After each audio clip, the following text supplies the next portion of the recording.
Thanks for having me.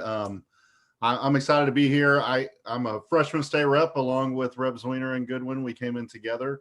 My priorities have stayed very much focused on the fight for voting rights and working on the elections committee, also the fight for Medicaid expansion and what that would do for every Texan. But to be here today and get to talk to y'all is a great opportunity. I appreciate it.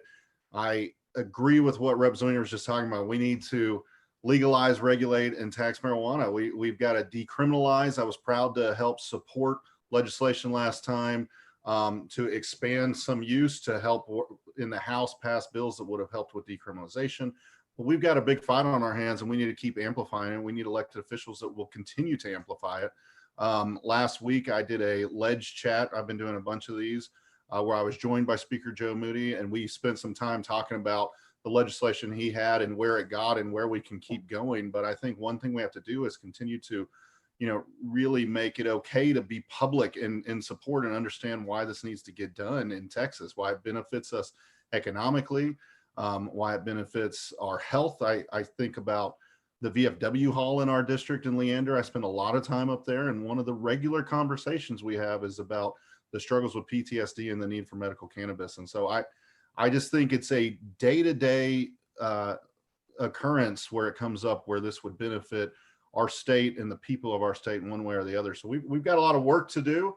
It's not going to happen overnight, not with the makeup of the Senate, the lieutenant governor, the governor, but I think we can continue to talk about decriminalization and hopefully make some real progress there. I think under Speaker Moody's lead, we saw progress, and I think if we continue to pass bills out of the House and amplify this narrative, we're gonna hopefully get there. I did have some small legislation that dealt with testing and trying to get rid of some of the testing requirements around our public officials, not state reps. I'm thinking like our first responders, medical team, fire department. The idea that we don't want to spend as taxpayers all this money to train them and then fire them because they used cannabis. It just makes no sense to me. In fact, the idea came to me meeting with Cedar Park Fire Department, just individuals there. They were talking about, one of them had mentioned they had just been up in Colorado. And so the conversation came up and they said they didn't use because they'd be fired for legally participating in another state. And then coming back to Texas, they could be fired from their job. And so that's just ludicrous to me. So I did have a bill.